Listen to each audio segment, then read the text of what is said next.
हमारे चैनल को सब्सक्राइब करना ना भूलें। यहाँ हजारों कहानियां हैं आपके लिए। अगली सुबह शिविका की आंख किसी के चिल्लाने की आवाज से खुली। वो काव्या के कमरे में सो रही थी। कमरे का दरवाजा अंदर से बंद नहीं था, इसलिए आवाज साफ तो नहीं पर धीमी धीमी सुनाई दे रही थी। इससे उसकी आंख खुल गई। उसने आंखें मलते हुए जम्हाई ली और बिस्तर पर बैठ गई। वो अभी भी नींद में थी, आंखें पूरी तरह नहीं खुली थीं। आंखें बंद किए हुए ही उसने अंगड़ाई ली और इधर उधर हाथ फेरते हुए अपना मोबाइल फोन ढूंढने लगी टाइम देखने के लिए। शिविका ने घड़ी में टाइम देखा। सुबह के 5 बजे थे। टाइम देखकर उसने धीमी आवाज में कहा, ये इतनी सुबह सुबह क्या हो गया है? कहीं हर्षिता और ऋषभ फिर से तो लड़ाई झगड़ा नहीं कर रहे हैं? ओह गॉड, मैंने कहा था हर्षिता को सबसे दूर रहने के लिए, फिर भी ये लड़की, लगता है इसे वापस जाने के लिए ही बोलना पड़ेगा। ऐसे रोज रोज सुबह सुबह मैं तो नहीं झेल पाऊंगी ये सब बड़बड़ाती हुई शिविका बिस्तर से नीचे उतरी। उसने अपनी स्लीपर्स पहनी और जबरदस्ती अपनी आंखें खोलने की कोशिश करते हुए कमरे से बाहर आई। उसने कमरे का दरवाजा बाहर से बंद कर दिया ताकि आवाजों से काव्या की नींद ना खुले। शिविका कमरे से निकलकर सीढ़ियों की तरफ आई। उसने देखा कि नीचे हॉल की लाइट ऑफ है, वहां पर अभी भी नाइट लाइट जल रही है। कौन है यहाँ पर? क्यों इतनी तेज आवाज हो रही है? ऋषभ तुम ही हो ना? और कौन है? हर्ष? शिविका सीढ़ियों से नीचे उतरती हुई थोड़ी तेज आवाज में बोली। शिविका अपनी बात पूरी कर पाती उससे पहले ही एक नौकर ने वहां की लाइट ऑन कर दी। लाइट ऑन करते ही शिविका को सब कुछ साफ साफ नजर आया। वो अब तक सारी सीढ़ियां उतरकर लिविंग हॉल में आ चुकी थी। उसने देखा कि सामने हॉल में ऋषभ आधा लेटा हुआ एक सोफे पर बैठा है। उसके पापा की चेयर पर उसके पापा बैठे हैं।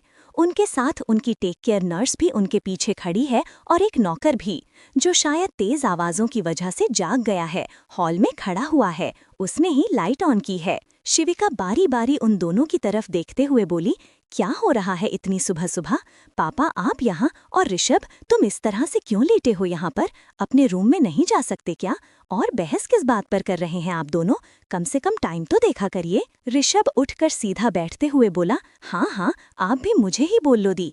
एक तो मुझे कोई कुछ भी बताना जरूरी नहीं समझता है। आपकी एंगेजमेंट हो गई, काव्या की तबीयत खराब हुई, वो हॉस्पिटल में थी, और फिर ये लड़की हर्षिता, आप लोगों ने भी यहाँ पता नहीं कितने महीने रुकने की उसे परमिशन दे दी है, और मुझे कुछ ठीक से पता ही नहीं चलता। सब कुछ मुझे बाद में पता चलता है, जब सब कुछ फाइनल या फिर सॉर्ट आउट हो जाता है। और उसके बाद अब ये पापा के सवाल जवाब, मैं कहीं आ जा भी नहीं सकता। देखो, जब मुझे कोई कुछ नहीं बताता तो फिर मैं भी आप लोगों को इन्फॉर्म करके तो नहीं कहीं आने जाने वाला। ऋषभ की इतनी सारी शिकायतें सुनकर शिविका उल्टा उस पर ही इल्जाम लगाते हुए बोली, अरे तो ये कोई टाइम है ये सब शिकायतें करने का? सुबह भी एक टाइम होता है ये सब बातें करने का। और वैसे भी तुम्हें कोई कब बताया ऋषभ? तुम घर पर होते कब हो? अब कोई प्रॉब्लम आ जाएगी तो इंसान पहले उसे सॉल्व करेगा या फिर पहले तुम्हें बताने के लिए ढूंढे? और तुम्हें बताकर वैसे भी कौन सी प्रॉब्लम सॉल्व हो जाएगी?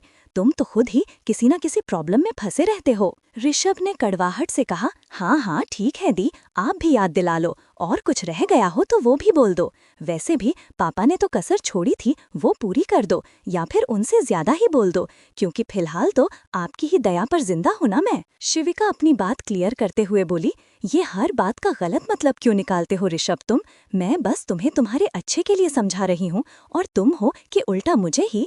लेकिन ऋषभ अब उसकी कोई भी सफाई सुनने के मूड में नहीं लग रहा था। उसने दूसरी तरफ देखते हुए मायूसी से अपना सिर हिलाया। तभी शिविका के पापा पीछे से बोले, रहने दो शिविका, क्यों इस बेवकूफ पर अपना टाइम और एनर्जी खर्च कर रही हो?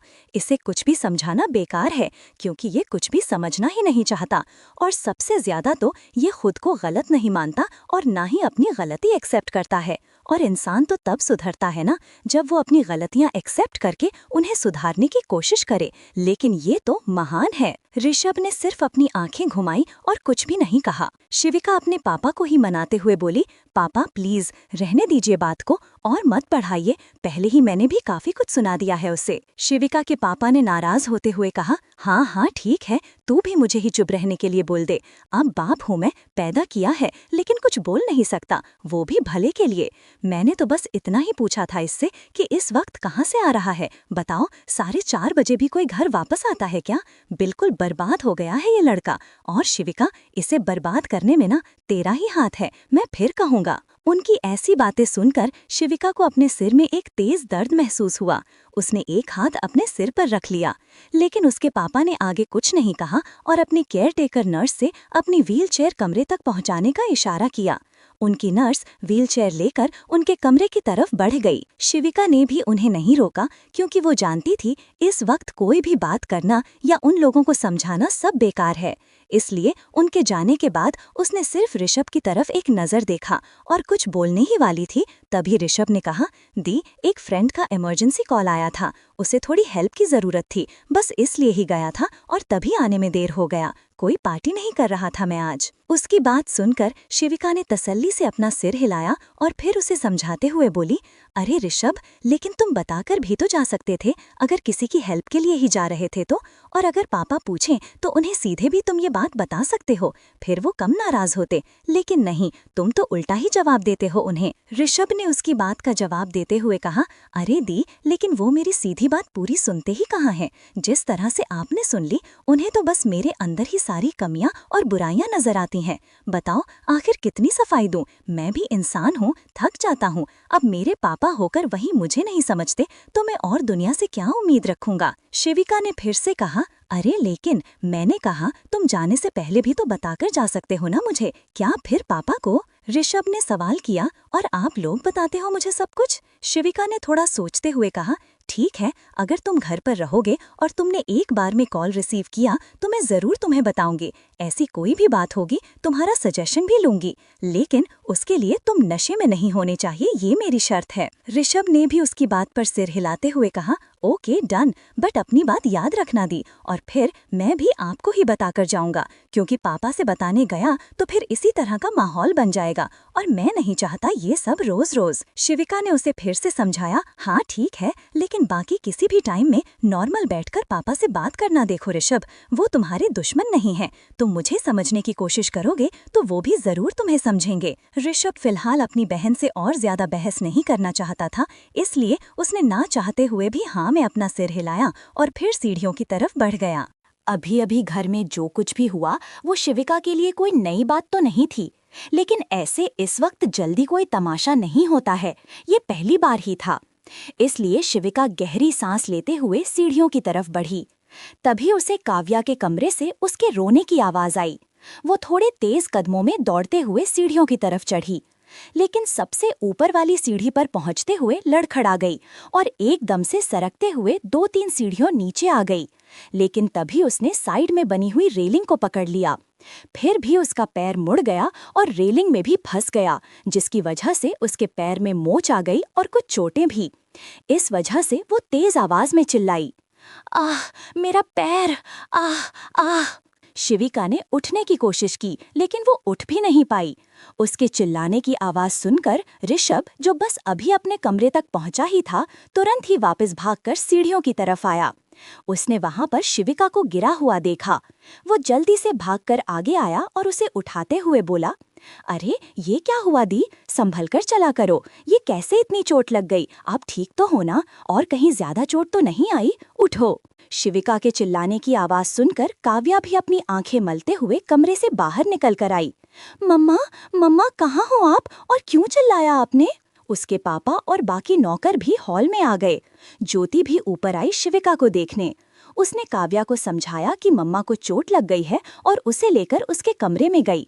लेकिन ऋषभ शिविका को लेकर उसके कमरे में पहुंचा और फिर उसने तुरंत ही डॉक्टर को फोन किया। इन सब में अब तक हर्षिता भी जाग गई है। 1 घंटे बाद डॉक्टर वहां पर आए और उन्होंने शिविका का चेकअप किया, पैर पर बैंडेज कर दिया और एक्सरे करवाने को कहा फ्रैक्चर देखने के लिए। इस बीच डॉक्टर ने शिविका को बिल्कुल भी चलने फिरने और सीढ़ियां उतरने के लिए मना कर दिया। अपनी बहन की ऐसी हालत देखकर ऋषभ को गिल्ट हो रहा था। अपने प्री स्कूल जाने से पहले काव्या अभी शिविका से मिलने आई और उसको देखकर शिविका ने स्माइल किया और कहा वो जल्दी ही ठीक हो जाएगी, और फिर काव्या को वहां से ज्योति के साथ भेज दिया। कुछ देर बाद हर्षिता भी शिविका से मिलने उसके रूम में आई। हर्षिता ने बहुत ही प्यार और अपनेपन से कहा, ये सब कैसे हो गया दी? कोई बात नहीं, आप यहाँ पर ही रुको, मैं आपके लिए ब्रेकफास्ट ले आऊंगी यहाँ पर, और कॉफ़ी या फिर जो भी आपको चाहिए। जब तक मैं घर पर रहूंगी आपके छोटे मोटे काम तो कर दूंगी। शिविका ने उसकी बात पर स्माइल करते हुए कहा, thank you so much Harshita, but made है इन सब कामों के लिए, और तुम्हें तो वैसे भी अपनी कंपटीशन की तैयारी करनी होगी ना, कहाँ तुम इन सब कामों में लग जाओगी? हर्षिता ने उसकी बात का जवाब दिया, नहीं, अभी इतनी अर्जेंट तो नहीं है, क्योंकि अभी तो ऑडिशन शुरू होने में भी 1 हफ्ता बाकी है। तब तक तो मैं आपकी हेल्प कर ही सकती हूँ ना, मुझे अच्छा लगेगा दी, सच में। क्रमशः हमारे चैनल को सब्सक्राइब करना ना भूलें, यहाँ हजारों कहानियां हैं आपके लिए। हर्षिता शिविका के सामने कुछ ज्यादा ही मित्रवत व्यवहार कर रही थी। उसे देखकर ऐसा बिल्कुल भी नहीं लग रहा था कि वो नाटक कर रही है या झूठ बोल रही है। लेकिन फिर भी ऋषभ को अच्छा नहीं लगा। उसे लगा कि हर्षिता जानबूझकर उसकी चापलूसी कर रही है, और असल में वो उसके लिए ऐसा कुछ भी नहीं करने वाली। लेकिन शिविका को समझ आ रहा था कि वो सब कुछ पूरे मन से बोल रही है, क्योंकि शिविका लोगों की पहचान रखती थी। वो एक दिन में इतने सारे लोगों से मिलती और डील करती थी। इसलिए उसने मुस्कुराकर हर्षिता को मना कर दिया। लेकिन हर्षिता फिर भी नहीं मानी और उसके लिए ब्रेकफास्ट रूम में ही लेकर आ गई। ऋषभ ने मुंह बनाते हुए कहा, रहने दो हर्षिता, तुम पर सूट नहीं कर रहा है। अच्छा भाई, आपको बहुत पता है क्या सूट करता है मुझ पर और क्या नहीं, हर्षिता ने कहा। उन दोनों के बीच हमेशा इसी तरह की बातें होती थीं। इसलिए शिविका ने बीच में हस्तक्षेप करते हुए कहा, अरे नहीं हर्षिता, ऋषभ के कहने का वो मतलब बिल्कुल भी नहीं है, और वैसे भी तुम्हें और भी तो काम होंगे ना, तुम रहने दो ये सब, और मैं कर लूंगी ब्रेकफास्ट, थैंक यू। क्या दी, मैं भी तो आपकी छोटी बहन हूँ और आप मुझे थैंक यू बोलकर पराया फील करवा रहे हो, इट्स नॉट गुड, हर्षिता ने मुंह बनाते हुए कहा। शिविका ने उसके कंधे पर हाथ रखते हुए कहा, अरे नहीं, अपने पराई वाली बात कहाँ से आ गई? मैं तो बस ये बोल रही हूँ कि इतना मेरा काम करके मुझे बिगाड़ो मत, वैसे भी मुझे अभी ऑफिस तो जाना ही पड़ेगा ना।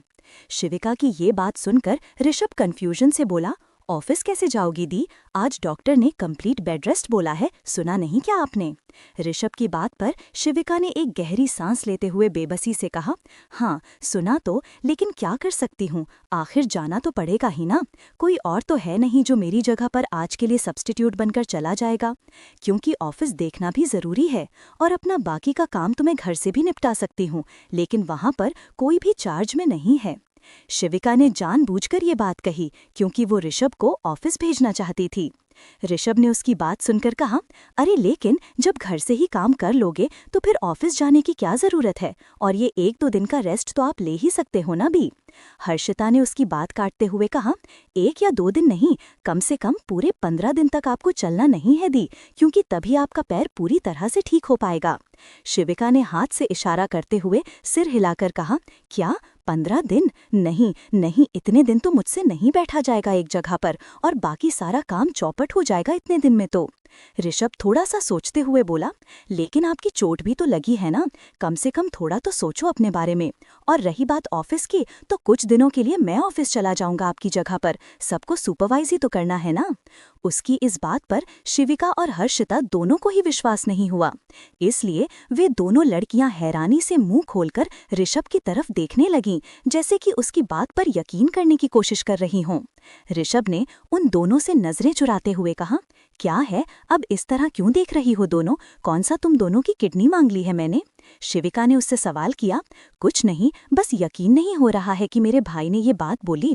ऋषभ, तुम होश में तो हो ना, ज्यादा पी हुई तो नहीं है ना तुमने? ऋषभ ने बच्चों की तरह नाराज होते हुए कहा, देखो दी, मैं हर वक्त नशे में नहीं रहता हूँ, और इस वक्त तो बिल्कुल भी नहीं हूँ, इसलिए प्लीज अगर आप बार बार ये बातें बोलोगी ना तो फिर मैं नहीं जाऊंगा, आप खुद ही देख लेना अपना ऑफिस और काम सब। उसकी बात सुनकर शिविका ने जल्दी से कहा, अच्छा ठीक है, मैं कुछ भी नहीं बोल रही, जाओ तुम रेडी होकर, और कोई भी प्रॉब्लम हो तो मुझे कॉल कर लेना। शिविका की इस बात पर सिर हिलाकर ऋषभ वहां से चला गया। इस बात को सुनकर शिविका बहुत खुश हुई। इसके बाद उसने हर्षिता से कहा कि वो नीचे जाकर उसके पापा को बता दे कि वो ठीक है, नहीं तो वे नीचे फिक्र कर रहे होंगे। शिविका की बात मानकर हर्षिता भी उसके पापा मिस्टर खन्ना को इस बारे में बताने के लिए चली गई। साथ में उसने सबके ऑफिस जाने वाली बात भी मिस्टर खन्ना से बता दी, जिस पर पहले तो उन्हें बिल्कुल भी विश्वास नहीं हुआ और उन्हें लगा कि जरूर हर्षिता कोई मजाक कर रही है। लेकिन फिर थोड़ी देर बाद उन्होंने ऋषभ को एकदम अच्छे से रेडी होकर कहीं के लिए निकलते हुए देखा तो उन्हें इस बात पर पूरा तो नहीं लेकिन थोड़ा भरोसा हो गया और बाकी उन्होंने ऑफिस में कॉल करके कंफर्म करने की सोची। शिविका ने अपने बाकी बचे हुए काम को देखने के लिए करण को कॉल करके घर पर ही बुला लिया। उसके पैर में अभी भी काफी ज्यादा दर्द हो रहा था, इसलिए उसने सोचा अगर वो करण को बुला लेगी तो उसे सिर्फ इंस्ट्रक्शंस ही देने पड़ेंगे, बाकी काम करण आसानी से कर लेगा क्योंकि वो काफी ज्यादा इंटेलिजेंट था। इसके अलावा उसका करण से मिलने का भी मन हो रहा था, लेकिन इस बात को तो वो कंसिडर ही नहीं कर रही थी। दूसरी तरफ ऑफिस में कल रात अपने मम्मी पापा की बात को लेकर सोचते हुए करण का भी मूड खराब था, इसलिए आज वो टाइम से पहले ही ऑफिस आ गया। लेकिन शिविका अब तक ऑफिस नहीं आई थी। करण ने इस बारे में किसी से भी नहीं पूछा क्योंकि शिविका ज्यादातर बाकी सबके बाद ही ऑफिस आती थी और करण आज वैसे भी टाइम से पहले आ गया था तो वो अपना काम ही देखने लगा और इसके साथ उसने शिविका का आज का शेड्यूल भी बनाकर रेडी कर लिया। लेकिन अब तो लगभग 12 बजने वाले थे और अब तक शिविका का कोई अता पता नहीं था, तो अब करण को पता नहीं क्यों उसे मिस करने लगा। करण बार बार ऑफिस के मेन गेट की तरफ ही देख रहा था और तभी उसे ऋषभ वहां से अंदर आता हुआ दिखा। लेकिन ऋषभ ने वहां ऑफिस में किसी से भी बात नहीं की और सीधा शिविका के केबिन की तरफ ही बढ़ गया। करण भी उसके पीछे नहीं गया क्योंकि वो ऋषभ का नेचर जानता था और उसे ये तो नहीं पता था कि ऋषभ आज ऑफिस क्यों आया है। लेकिन उसे लगा कि जरूर उसे शिविका से ही कुछ काम होगा और वो कहीं और से यहाँ पर आया होगा, इसलिए उसे नहीं पता था कि शिविका अब तक ऑफिस नहीं आई। कुछ देर के बाद जतिन ने ऋषभ को अपने कमरे में बुलाया और बाकी सबके बारे में पूछने लगा और कुछ देर के बाद जतिन करण के पास आया और उसने करण से कहा, करण तुम अब तक यहाँ हो, तुम अभी तक गए नहीं? करण ने कंफ्यूज होते हुए पूछा, लेकिन कहाँ जाना है मुझे सर? जतिन ने उसकी बात का जवाब देते हुए कहा, अच्छा मैंने तुम्हें अभी तक इस बारे में नहीं बताया क्या? एक्चुअली 1 घंटे पहले ही मैम का फोन आया था मेरे पास, वो आज ऑफिस नहीं आ पाएंगी और तुम्हें उन्होंने घर पर ही बुलाया है। एक काम करना, तुम सारे इम्पोर्टेंट डॉक्यूमेंट्स लेकर जाना। जतिन की बात सुनकर करण ने भी उससे और कोई सवाल नहीं किया और ओके सर बोलकर वो सीधा शिविका के केबिन की तरफ बढ़ा। केबिन का दरवाजा खोलकर अंदर आते हुए उसने देखा कि ऋषभ शिविका की कुर्सी पर नहीं बल्कि दूसरी साइड पर पड़ी हुई नॉर्मल कुर्सी पर बैठा हुआ है और कंप्यूटर स्क्रीन पर बड़ी ही गौर से कुछ देख रहा है। ऋषभ ने अंदर आते हुए करण की तरफ एक बार नजर उठाकर देखा और उन दोनों ने ही एक दूसरे से कुछ भी नहीं बोला। करण ने अपना काम का सामान लिया और तुरंत ही वहां से बाहर निकल गया। कुछ देर बाद दिव्या ऋषभ के केबिन में आई और उसके साथ वाली कुर्सी पर आकर बैठते हुए बोली, हे ऋषभ कैसे हो? आज इतने दिनों बाद हमारा मिलना हो पाया है ना? उसकी बात सुनकर ऋषभ ने उसकी तरफ देखा और कहा, वैसे तुमसे मिलने तो नहीं आया हूँ मैं यहाँ पर, लेकिन तुम बताओ क्या काम है तुम्हें? दिव्या ऋषभ को काफी टाइम से जानती है और उसे पसंद भी करती है और उसे पसंद करने का एक रीजन ये भी है कि वो शिविका का भाई है और साथ ही इतने अमीर घर से भी। इसलिए वो जब भी ऋषभ से मिलती है तो ऋषभ पर ट्राई करती रहती है, इसलिए ही उसने करण पर ट्राई नहीं किया। लेकिन ऋषभ उससे हमेशा ही इस तरह रूडली बात करता है और इसी तरह उसे उल्टा जवाब देता है। लेकिन फिलहाल वहां पर कोई भी नहीं है, इसलिए दिव्या को ऋषभ की इस बात का उतना ज्यादा बुरा नहीं लगा और उसने जबरदस्ती मुस्कुराते हुए कहा, अरे मिलने नहीं आए हो मुझे भी पता है, लेकिन मैं मिलूंगी तो यहाँ पर ऑफिस में ही ना, ये भी तो पता है तुम्हें। और तुम हमेशा इतना कोल्ड बिहेव क्यों करते हो? थोड़ा सा स्माइल कर लोगे तो क्या चला जाएगा? ऋषभ ने फिर से उसी तरह कहा, अब क्या करूं, इतनी फनी तो तुम हो नहीं कि तुम्हारी बात पर हंसूं मैं, और बेवजह दांत दिखाने का मुझे शौक नहीं है। दिव्या ने उसके कंधे पर अपना हाथ रखने की कोशिश की तो ऋषभ ने अपनी चेयर उसकी चेयर से दूर कर ली। ऋषभ के ऐसे रिस्पॉन्स पर दिव्या का मुंह बन गया और वो एकदम ही अपनी कुर्सी से उठकर खड़ी हो गई और अपने हाथ में पकड़ी हुई फाइल सामने मेज पर पटकते हुए बोली, ठीक है, ये लो, इन ज्वेलरीज में कलर स्टोन फाइनल करने का मेरा काम कंप्लीट हो गया है। तुम एक बार चेक कर लेना या फिर शिविका को भेज देना, जो भी करना हो बाद में मुझे बता देना। और पता नहीं, ठीक से बात कर लोगे तो तुम्हारा क्या चला जाएगा। उसकी इस बात पर भी ऋषभ ने कोई रिस्पॉन्स नहीं दिया तो वो गुस्से में पैर पटकते हुए वहां से बाहर चली गई। वृंदावन में शिविका बहुत ही बेचैनी से करण का इंतजार कर रही थी और वो अब तक नहीं आया था। तो शिविका बार बार घर की तरफ देख रही थी और फिलहाल वो घर में बिल्कुल अकेली थी, क्योंकि उसके पापा, केयरटेकर, नर्स और नौकरों के साथ नीचे वाले ग्राउंड फ्लोर पर थे और ऋषभ ऑफिस चला गया था। हर्षिता भी अपने काम से घर से बाहर गई हुई थी और ज्योति काव्या अभी काव्या के प्री स्कूल से वापस नहीं आई थी। शिविका के पास उसका लैपटॉप था जिसमें कई सारे मेल आए हुए थे, इसलिए टाइम देखते हुए वो अपने मेल ओपन करके उन्हें चेक कर रही थी, लेकिन उसका पूरा ध्यान घड़ी और दरवाजे की तरफ ही था। इसी बीच उसने सोचा कि वो एक बार करण को खुद ही कॉल कर लेती है, लेकिन फिर उसने सोचा कि ऐसा करने से कहीं करण उसकी बात का कुछ और मतलब न निकाल ले, और अगर वो कॉल करेगी भी तो करण से क्या पूछेगी। लेकिन फिर भी उसका मन नहीं माना, तो आखिरकार अपना मोबाइल फोन निकालकर उसने करण का नंबर डायल ही कर दिया। लेकिन 2-3 बेल रिंग होते ही नर्वसनेस में उसने कॉल डिस्कनेक्ट कर दी और मोबाइल फोन साइड में बेड पर ही फेंक दिया। उसके बाद वो कुछ भी सोच पाती उससे पहले तुरंत ही उसका मोबाइल फोन रिंग हुआ और उसने थोड़ा सा घबराते हुए स्क्रीन की तरफ देखा तो करण का ही फोन कॉल था, क्योंकि शिविका की मिस्ड कॉल देखकर उसने तुरंत ही उसे कॉल बैक किया। क्रमशः